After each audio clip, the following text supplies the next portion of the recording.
que l'important c'était la priorité au client et donc d'avoir zéro théorie. On Ouais. reviendra un petit peu en détail sur ce que tu entendais par là. Peut-être avant toute chose, avant de commencer vraiment à discuter, est-ce que tu peux nous expliquer un peu qui tu es, quel est ton parcours? Ouais. Alors du coup moi, donc je suis le cofondateur de MyMentor. La particularité, moi au niveau du parcours, alors j'ai fait l'université, je l'ai faite au Luxembourg. J'ai fait 3 ans au Luxembourg en stade finance. Et après, j'ai intégré ESCP au moment de mon master, donc en master grande école. Et derrière, donc moi, j'ai cofondé la boîte My Mentor en 2013. Donc, euh, donc juste à la sorte de diplôme de SCP. Et en fait, c'est pour ça que je disais importance au client. C'est pas tant juste le fait de faire un retour basique, mais j'ai fait les deux. C'est-à-dire que de 2013 à 2016, avec le premier associé qui était un pote d'école, on a vraiment théorisé l'acquisition, quoi. On a pensé à plein de canaux, plein de trucs un peu en profil intellectuel de grande école qui sait tout, quoi. Et globalement, on a fait en 3 ans 1000 balles de CA, alors qu'après, quand du coup j'ai repris la structure en 2016 avec mon nouvel associé, dès la première année, on a fait 200 000, quoi. Et donc voilà, moi je suis entrepreneur du coup depuis pas mal d'années. Bah ouais, ça fait du coup un peu plus de 7 ans.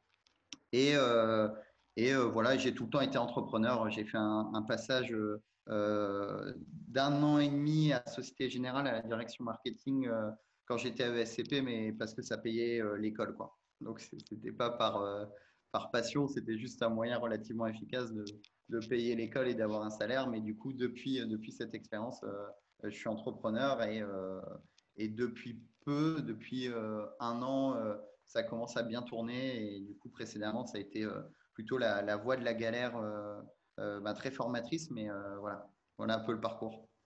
Ok. Est-ce que tu peux nous pitcher My Mentor du coup à ta manière? Ouais, bah du coup, My Mentor, c'est du soutien scolaire garanti de résultat. Donc, si effectivement on n'atteint pas le résultat qu'on a fixé avec la famille, on rembourse les familles. Donc concrètement, ça peut être plus 4 points, ça peut être plus 6 points, plus 3 points, ça dépend de la moyenne de départ du gamin et du nombre d'heures qu'on fait jusqu'à la fin de l'année. Donc concrètement, un gamin qui a 3 de moyenne et qui fait 3 heures par semaine et qui vient en septembre, on va garantir un 10,5. Un gamin qui a 16 de moyenne et qui va venir mi-février, on va garantir un 16,6, quoi. Donc c'est un modèle de projection basé sur des datas passées et du risque qu'on prend, quoi.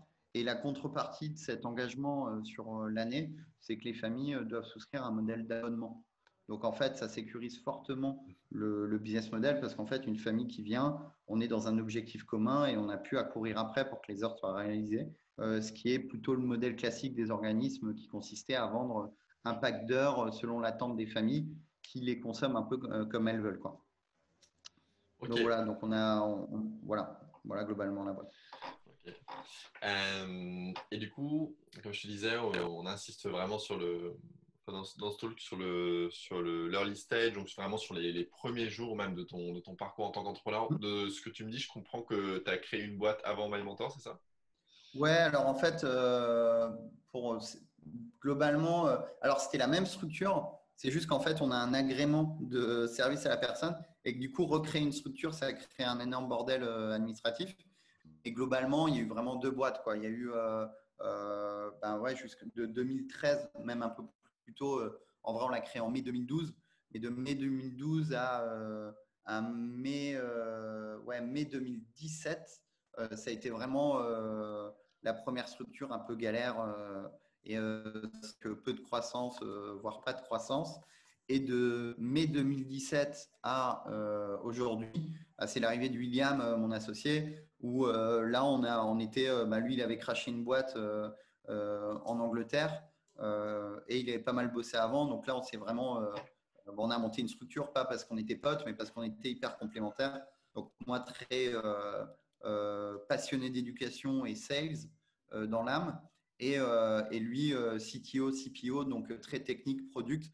Et du coup, là, il y a une vraie complémentarité. Et c'est avec cette nouvelle équipe qu'on a pris la position assez drastique de garantir les notes, quoi. Ce qui, Ok. en gros, dès la première année, on a pris cette direction. La deuxième année, on n'a eu que 2% de remboursement.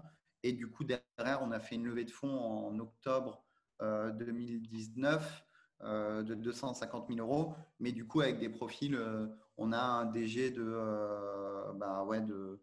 la boîte la plus rentable du CAC 40. On a deux serial entrepreneurs de la Silicon Valley. On a un serial entrepreneur français. Donc, on a vraiment on a un board d'entrepreneurs à succès.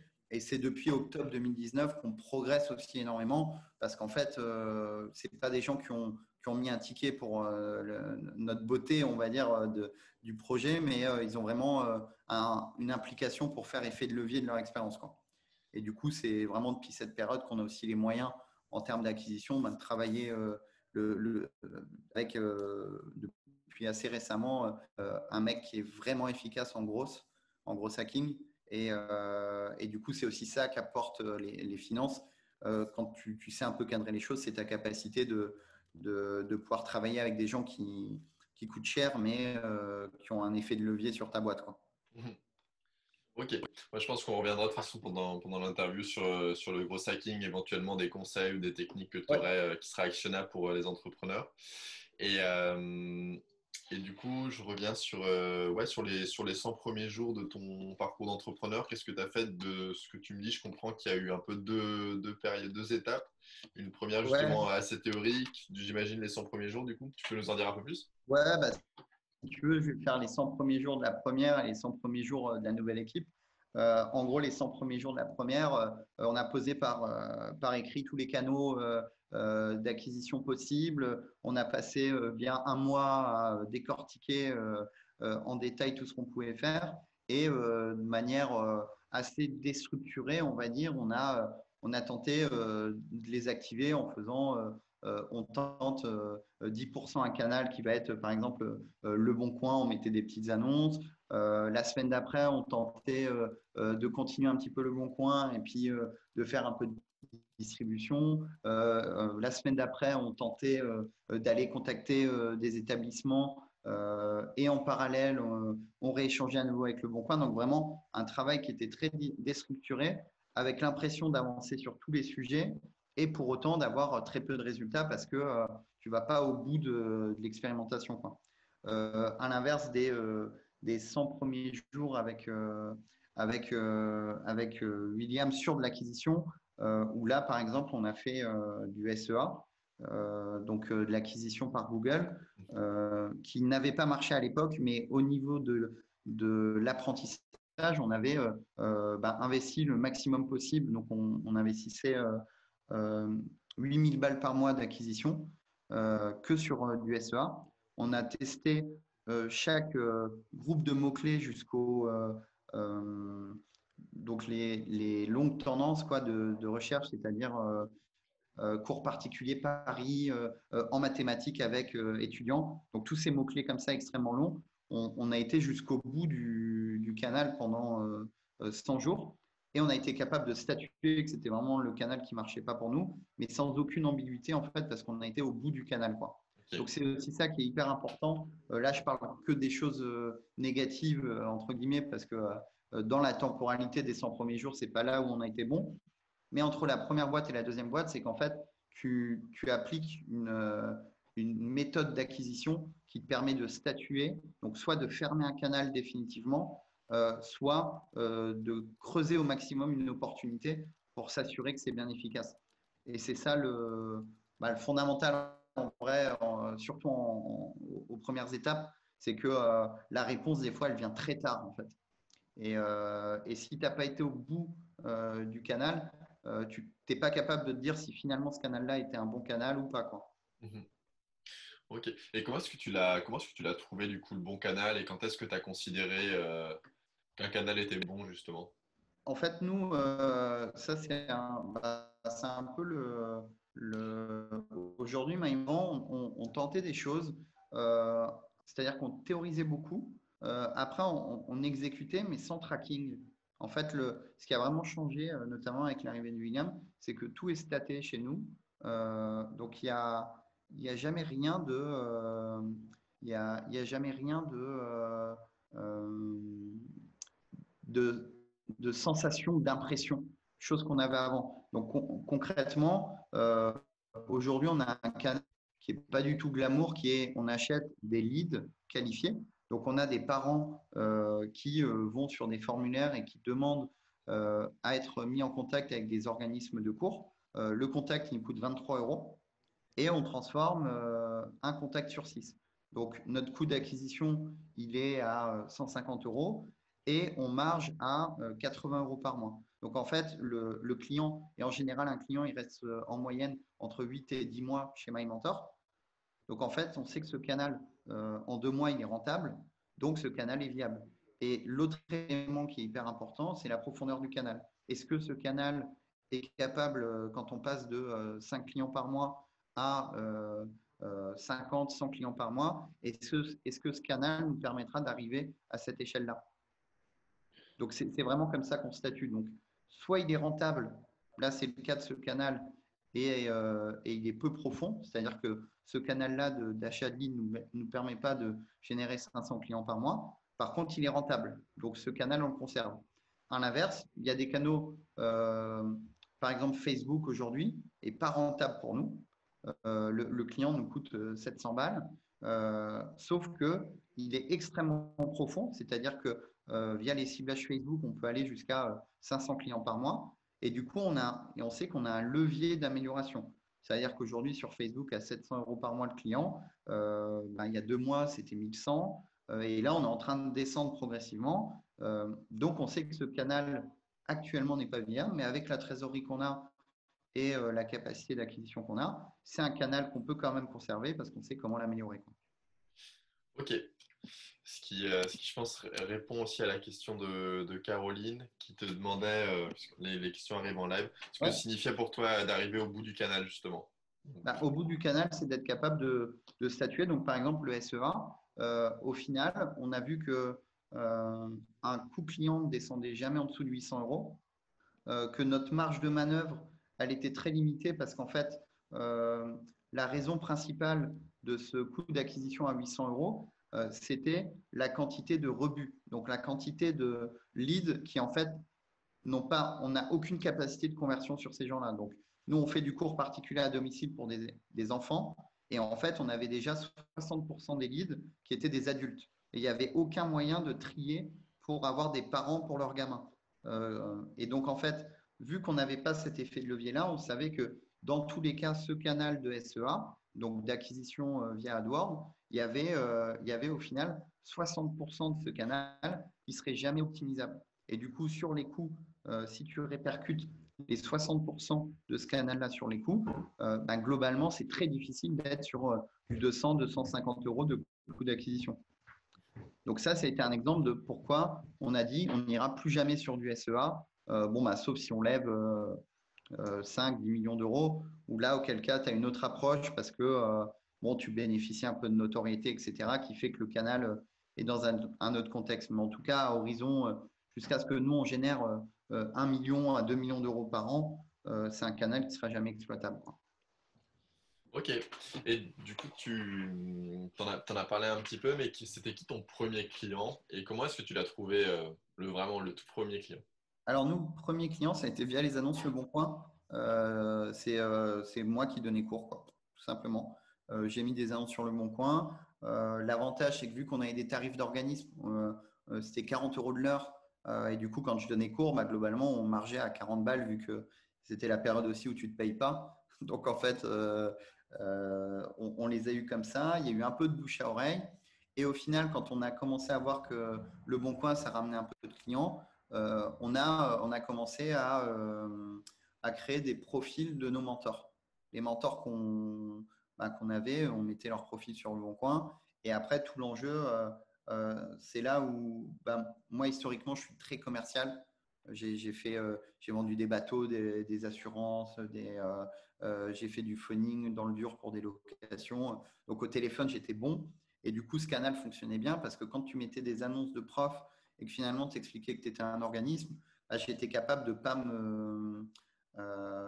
pas perdre la main et d'arriver à convaincre des familles. Donc c'est comme ça qu'on est passé aussi de 1 client à 50 clients. Vu qu'on était énormément dans le suivi sur mesure, ben, c'est comme ça qu'après la machine s'est lancée, quoi. Et ça, pour rebondir sur le premier client, c'est vraiment ce que dit Peter Thiel, le 0 to 1. C'est en fait à partir du moment où tu as réussi à générer un client via un canal, il n'y a pas de raison que tu n'arrives pas à en générer 2, 3, 4, 5, 10.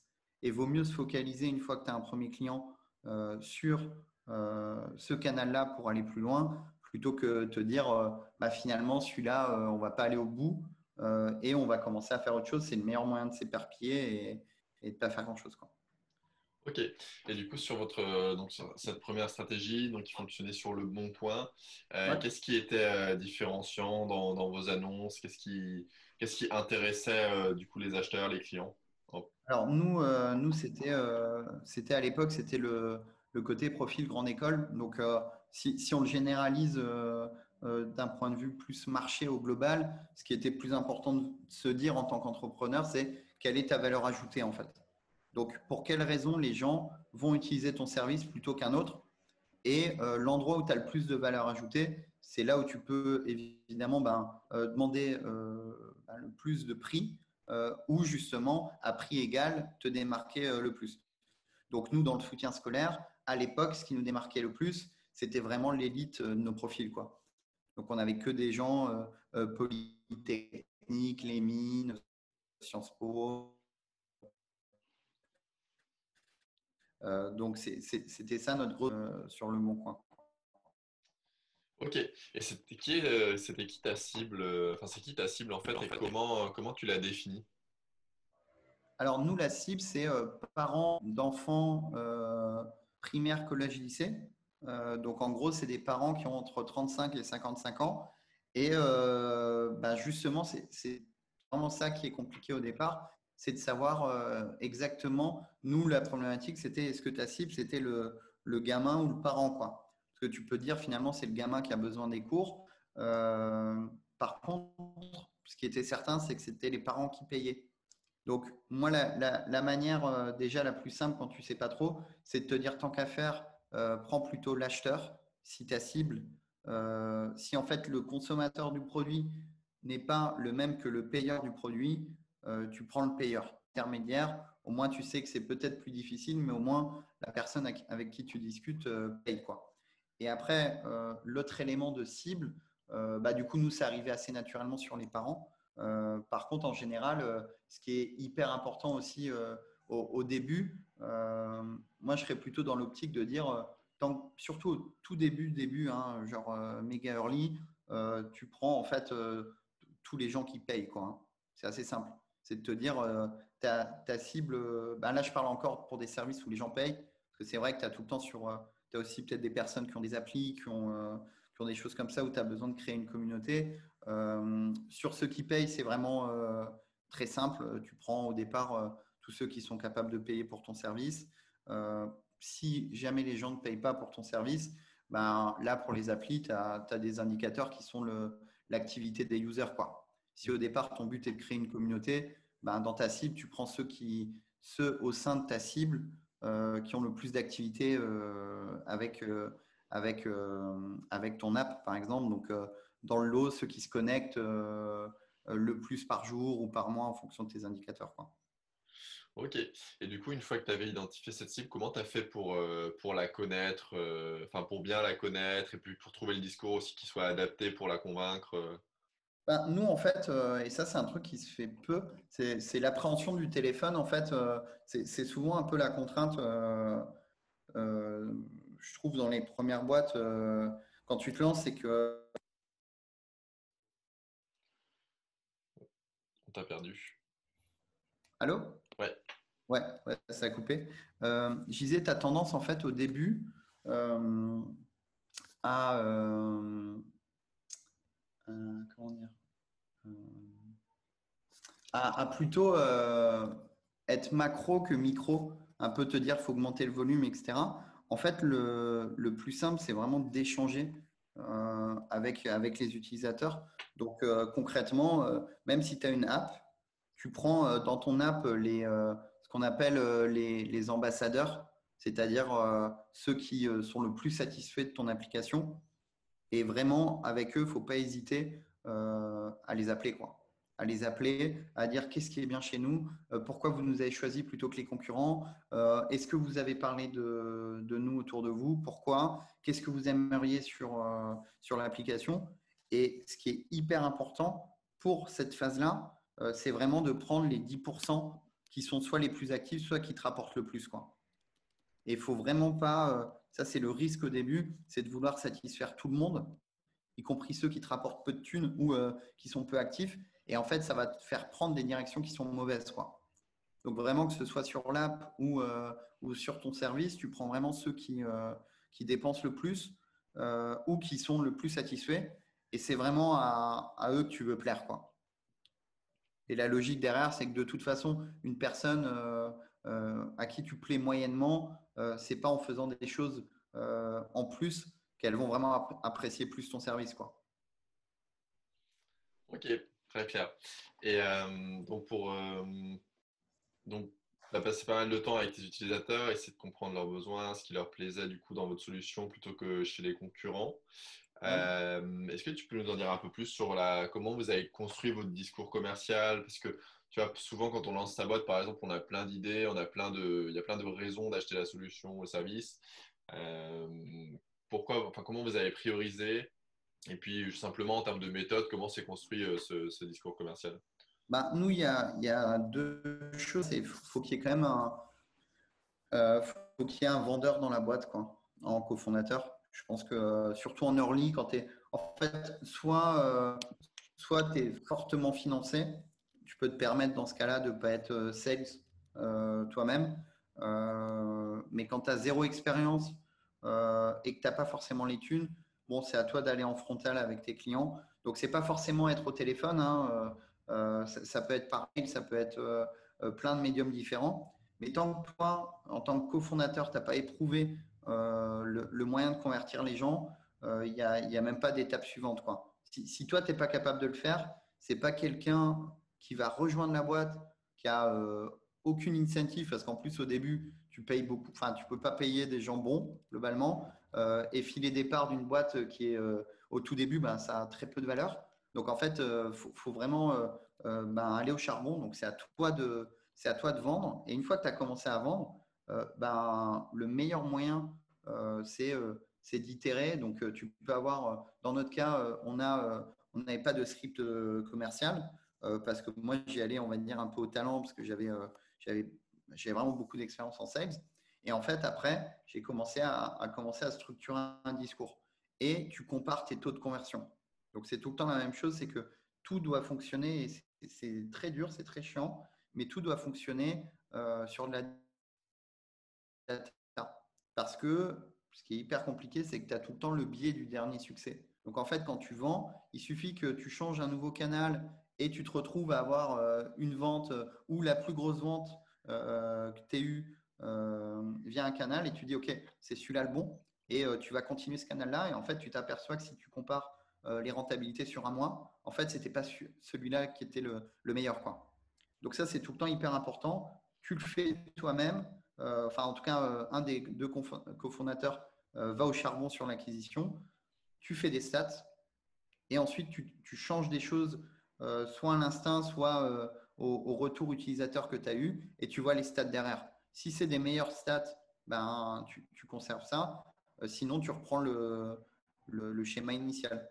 Et c'est là où on vient dans un modèle qui est très grosse et qui s'applique partout et qu'on exécute comme ça maintenant chez MyMentor. C'est tu as une semaine de test sur de l'acquisition, tu regardes les taux de conversion, tu regardes les problématiques et tu prends que des décisions qui sont statistiques, quoi. Ok. Et du coup, tu mets le. Enfin, je découvre que tu as pas mal d'expérience en vente. Tu as parlé un petit peu tout à l'heure de l'appréhension aussi du téléphone. Est-ce que tu as des conseils justement à la fois pour se rassurer quand on doit vendre, pour dépasser cette crainte, et puis en même temps peut-être des tips qui sont décisifs et dont tu sais que ça fonctionne systématiquement avec le client? Alors, moi, en gros, pour moi, la plus grosse problématique du téléphone, on le voit même chez les salariés, c'est qu'en fait, euh, on n'apprend jamais à appeler et on ne le fait jamais dans une démarche même scolaire. Hein. Tu as très rarement des simulations de téléphone. Donc, tout le monde a l'appréhension du téléphone, de suggérer un service à quelqu'un qui ne t'avait pas appelé pour ça. Euh, la chose pour surpasser ça, malheureusement, il n'y a pas grand-chose à part rappeler. Donc, en fait, c'est un peu le commentaire de merde, mais faut te donner un créneau où tu peux vraiment appeler à la chaîne, quoi. Donc, avoir des sessions de vous dire, je vais appeler des personnes une fois de temps en temps et je vais m'améliorer. En vrai, ça n'existe pas. Par contre, te dire, tous mes rendez-vous téléphoniques, je les fous sur un créneau de 3 heures et j'appelle non-stop. C'est le meilleur moyen de passer à la phase suivante d'efficacité parce qu'en fait, quand tu appelles une personne par jour, cette personne, elle est importante parce que c'est ton rendez-vous qu'il ne faut pas foirer dans la journée, quoi. Par contre, tu prends 3 heures, tu appelles à la chaîne 40 contacts ou 30 contacts, en fait, ça devient des lignes d'un tableau Excel, quoi. Et c'est ça qui est hyper important, c'est de sortir tes émotions de cette phase-là. Et le meilleur moyen, c'est effectivement de voir ça comme une période opérationnelle de ton agenda où tu fais ça à la chaîne. Deuxième élément hyper important, à titre perso, il faut vous dire que quand tu appelles des gens, ils en ont rien à foutre. C'est-à-dire que tu fasses le truc utile pour eux ou pas utile pour eux, tu peux les rappeler une semaine après, ils ont oublié que tu avais appelé, quoi. Donc en fait, les gens, ils ont quand même, il y a plein de choses dans leur vie, ta boîte n'est pas leur priorité. Donc en vrai, il n'y a pas mort d'homme si tu les appelles et que tu foires un appel, quoi. Donc ça, c'est l'autre élément. Et après, il y a un autre élément aussi rassurant, c'est que il y a vraiment zéro personne qui, en bourrinant les appels, ne devient pas efficace, quoi. C'est vraiment un travail, c'est un travail à la chaîne où, en gros, la volonté, elle a un effet de levier. C'est compliqué de faire ça. Et du coup, la solution la plus simple était juste de bourriner et d'appeler sur des horaires fixes, quoi. C'est le meilleur moyen de te donner des créneaux de 3-4 heures où tu appelles à la chaîne. Et si tu fais pas ça, c'est très compliqué derrière de pouvoir t'améliorer parce qu'en fait, tu as un rapport vachement émotionnel, quoi. Tu peux pas perdre cet appel. À l'inverse d'avoir 50 personnes. Donc ça, c'était l'aspect un peu astuce vraiment sur l'opérationnel. L'autre élément, c'est aussi quand tu appelles d'avoir justement l'Excel ou n'importe quel truc qui te permet de suivre les appels en absence des personnes. Donc ça, c'était important aussi. Et du coup, de normer tes statuts. Si c'est KO, si c'est OK, si c'est des appels en absence. Encore une fois, c'est tout le temps dans cette optique de normer la chose et de ne pas être dans une démarche émotionnelle. Donc, nous, par exemple, les appels en absence, c'est SR1, SR2. Une personne qui signe, c'est OK. Une personne qui est KO, c'est KO avec un motif. Et du coup, tu ne vois pas les numéros et les contacts comme des personnes, mais vraiment comme juste des lignes, quoi. Et ça, à nouveau, c'est tout le temps dans l'optique de stater, de normer et d'enlever l'émotionnel de la chose, quoi. Ok, et justement là tu parles d'une étape où tu as déjà les contacts, tu sais à peu près à qui t'adresser. Comment tu les trouves ces contacts et comment Bah, c'est ça, des c'est outils, des techniques? ça, c'est tout le temps un peu compliqué parce que je ne sais pas trop. Est-ce qu'il y a dans les personnes là pas seed-up, mais de starter, c'est quoi la tendance générale là? C'est des produits où il y a de la vente, c'est des apps, il y a de tout. Bon, il y a un peu de tout, hein. Il y a du B2B, il y a du B2C, il y a quelques apps, effectivement. Il y a beaucoup aussi d'entrepreneurs qui vendent au téléphone. Donc, il n'y a pas il n'y a pas de tendance Ouais. générale. Parce que du coup, c'est un peu compliqué d'avoir déjà, nous, c'est compliqué pour notre service de savoir exactement où on chope les clients et où c'est scalable. Donc, c'est vrai qu'en avis général, j'ai pas la solution parfaite pour tous les services. Moi, enfin, la manière dont on appréhende la chose et je pense dont j'appréhenderai de toute manière toutes mes futures boîtes, une méthode grosse de sprint hebdo en disant, nous, par exemple, Facebook, on dit OK, ben, sur l'ensemble des adsets de promotion, combien ça génère de leads et sur ces leads-là, combien il y en a de qualifiés et de pas qualifiés. Et dans ce canal qui est la pub via Facebook, les qualifiés, combien parmi ces qualifiés transforment en clients. Et à l'inverse, ben, les canaux où tu vois que tu as vraiment un taux de non qualifié le plus pourri, tu stoppes ce canal et tu approfondis les autres. Donc en fait, c'est au départ, c'est vous qui connaissez votre produit et où est votre cible potentielle. Donc l'idée, c'est d'A/B tester au début, de tenter plein de pistes, mais tout le temps, quand vous tentez les pistes, bah, d'avoir un moyen de voir la performance de ces pistes de manière hebdomadaire, quoi. Ok, mais avant, enfin, j'imagine que quand vous vous êtes lancé au tout début, vous n'étiez pas forcément, vous ne faisiez pas déjà du Facebook Ads. Du coup, Non, quels ont été un au peu. début, en fait, de toute façon, on parle souvent de ton premier cercle. Donc, en fait, tu as ton premier cercle, ton second cercle, et puis après, tu as la base, tu as la masse market, on va dire. Ton premier cercle, c'est assez simple, hein. Tu fais un produit, tu essayes de voir autour de toi. Nous, concrètement, nous, on était dans une situation où autour de nous, on venait de familles très modestes. Donc, en fait, autour de nous, personne ne prenait des cours. Par contre, on savait que via l'école, il y avait des potes d'école qui avaient des petits frères, par exemple. Donc, on avait demandé autour de nous s'il y en avait qui voulaient tester les cours avec nous. Donc, ça, en général, via le premier cercle, on peut quand même avoir ses premiers utilisateurs. Et c'est des gens qui, bien sûr, sont bienveillants. Donc, c'est fort probable qu'ils utilisent votre service un peu parce qu'ils vous trouvent sympa. Mais en fait, derrière, il y a quand même possibilité d'échanger avec eux et de voir comment, finalement, pourquoi ces gens-là prennent votre service. Est-ce que c'est parce que vous êtes le neveu, auquel cas c'est un peu compliqué. Mais derrière, même en étant le neveu, ils vont dire, il y a un truc qu'on apprécie vraiment chez toi, c'est ça.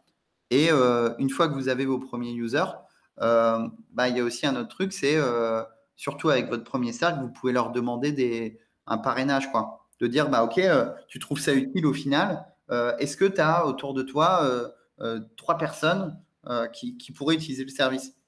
Et ça, c'est un moyen très basique de faire de l'acquisition. Donc ça, c'est un exemple très terre à terre pour un service où on est sur un petit volume d'utilisateurs, mais on peut avoir ce même effet de levier, par exemple avec les apps sur des sites qui vont push des applications à une communauté. Si finalement vous voyez qu'il y a quelques personnes de la communauté, je dis n'importe quoi, French Startup sur Facebook où il y a 2000 gens dans le groupe, vous pouvez utiliser la publicité de ces gens-là pour qu'ils fassent la promo à 3000 users ou de push dans le groupe de ces utilisateurs-là, par exemple. Ok, et juste sur le système de parrainage, qu'est-ce que toi tu proposais comme contrepartie aux personnes qui parrainaient? Nous, en fait, c'était de la réduc. De toute façon, c'est assez basique, hein. Soit tu offres des trucs un peu gratos, soit des réductions, quoi. Il n'y a pas trop de. Enfin, ouais, globalement, c'est le plus simple, hein. Soit les Ok. gens payent pour ton service et payer moins cher pour parrainer, ça leur va très bien. Soit finalement, ils ne payent pas pour ton service. C'est à toi de voir ce que tu peux proposer en contrepartie. C'est typiquement, tu as le cas de Ulule, quoi. Ulule, finalement, c'est ce qu'ils font. Des fois, tu as un service, on te dit tu files 30 balles et si tu ne peux pas offrir quelque chose de partiel pour ton service, tu as même des cas où ils disent on fait un grand repas où on invite tout le monde et donc voilà, donc c'est à toi de trouver quelque chose qui peut être quand même un peu utile pour les gens qui te parrainent, quoi. Ok. Ok, très clair. Tu nous as parlé un tout petit peu avant, tu nous as donné un petit avant-goût sur le growth hacking. C'est un Ouais. sujet qui fascine, je pense, pas mal d'entrepreneurs, early stage et plus matures d'ailleurs. Est-ce que tu aurais des conseils justement un peu actionnables de growth pour des startups early stage? Ouais, déjà, nous, on a franchement le gros hacking. En fait, le problème du gros hacking, c'est que c'est un terme fancy, donc un peu cool et tout. Et du coup, tu as à boire et à manger. Et en vrai, nous, franchement, on a quand même testé même des agences qui ont payé 800 balles la journée. Donc, on n'est pas sur des budgets de juniors, quoi. Et franchement, à part la personne qu'on a trouvée là avec nous qui bosse bien, c'est quand même c'est un vivier à charlatans, quoi, hein. Je le dis assez crûment, mais là, le seul mec qu'on a trouvé de bon est moins cher déjà que les autres. Il est à 500 balles la journée. Et la raison pour laquelle il est bon, bon, bah, déjà son pédigré, en gros, le mec revenait de la Silicon Valley et il avait rejoint Turo quand ils étaient 20 salariés et il s'est barré quand ils étaient 1000. Donc, globalement, le mec a quand même un background de ouf, mais c'est surtout la méthode de suivi, quoi. C'est des gens qui lead les projets, en l'occurrence, et cloisonnent sur des stats de semaine en semaine, quoi. Et je pense qu'il est le plus important, en vrai, le gros hacking, il y a deux notions dans le gros hacking, il y a la croissance et le hacking. Le hacking, un peu le côté magique de la personne qui va trouver le méga filon incroyable qui te ramène tous tes clients. Bon, ça arrive vraiment, c'est un miracle, quoi. Faut pas compter dessus. Par contre, ce qui est important dans cette notion de gros hacking, c'est surtout growth, la partie croissance. Et en fait, où c'est clé, c'est que c'est des micro-améliorations qui fait que ça devient vraiment efficace.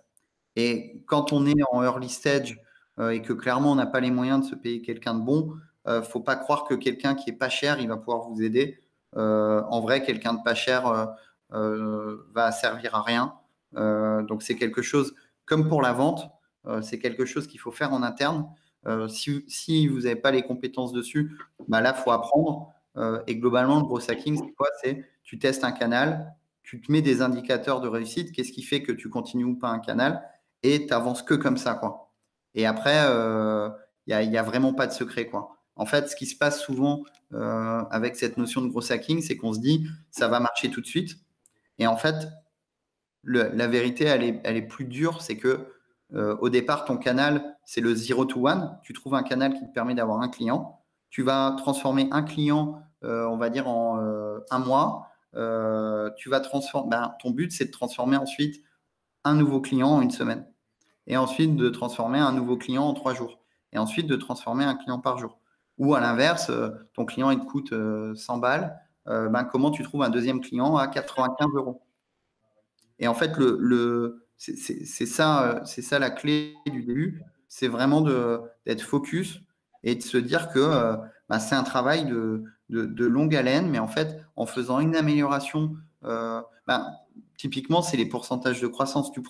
Si tu améliores ton canal de 10% par semaine, bon, ben, de semaine en semaine, tu n'as pas l'impression que c'est ouf. Par contre, en un an, tu es passé d'un canal qui, globalement, t'a amené un client par mois à 5 clients par jour, quoi.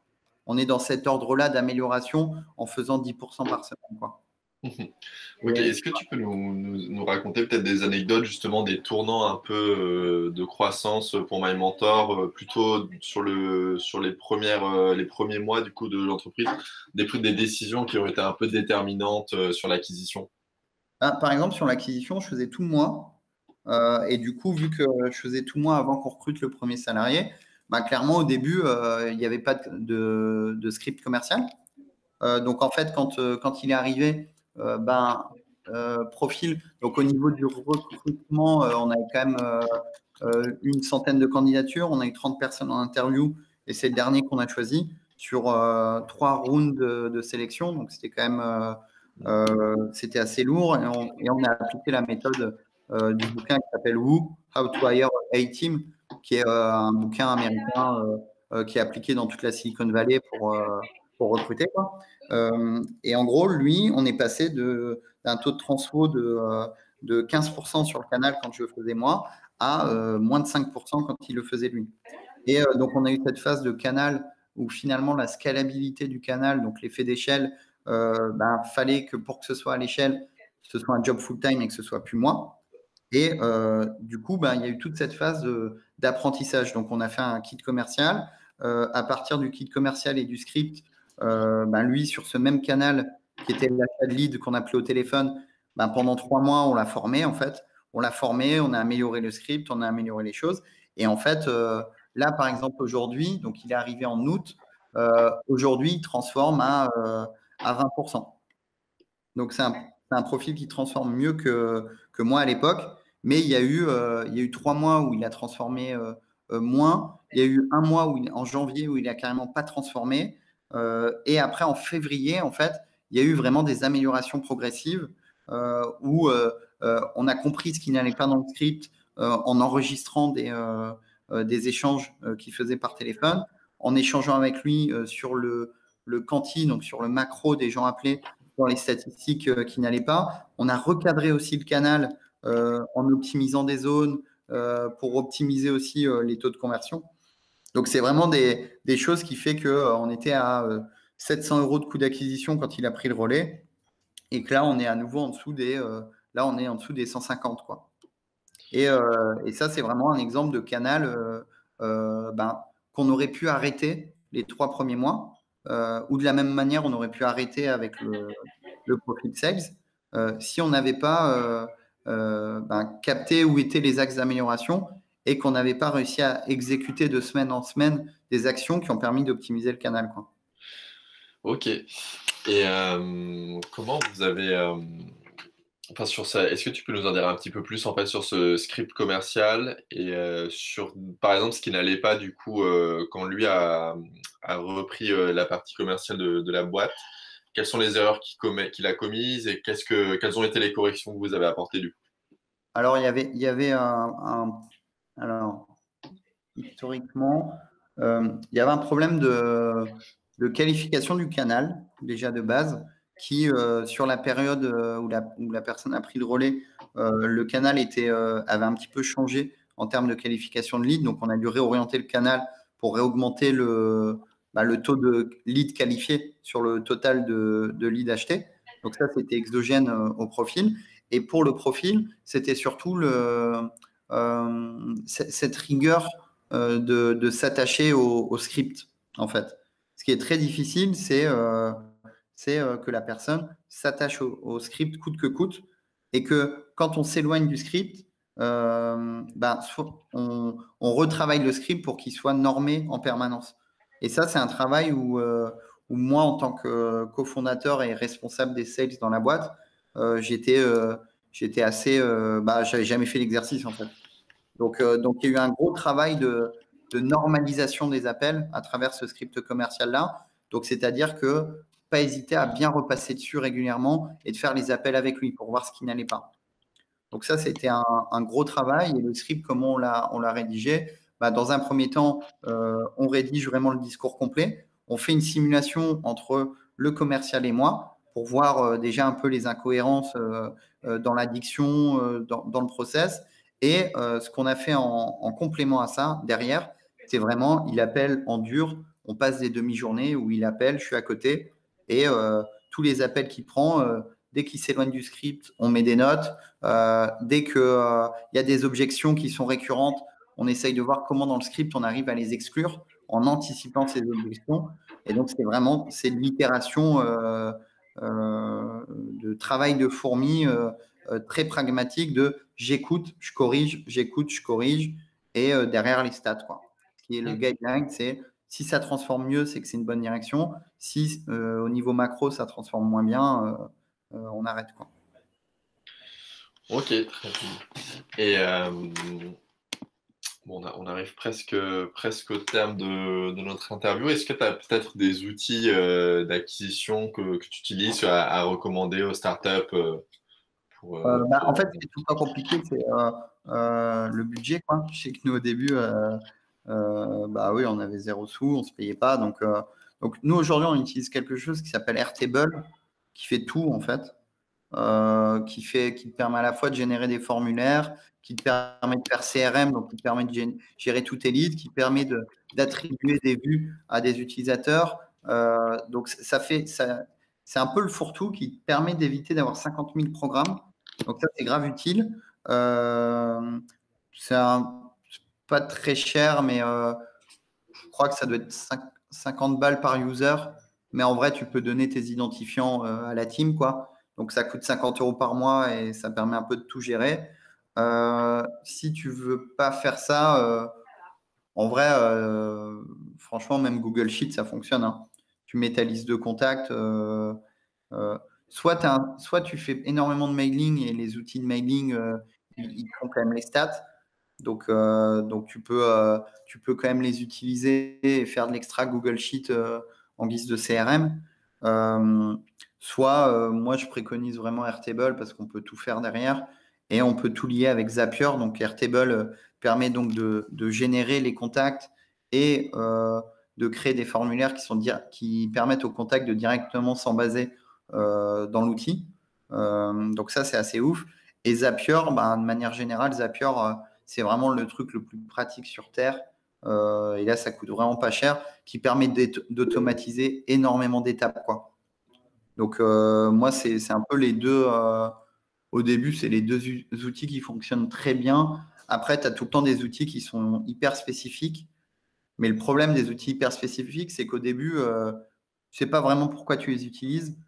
Et en fait, tu peux prendre une solution qui fonctionne très bien, mais qui ne correspond pas à ton besoin dans le détail, quoi.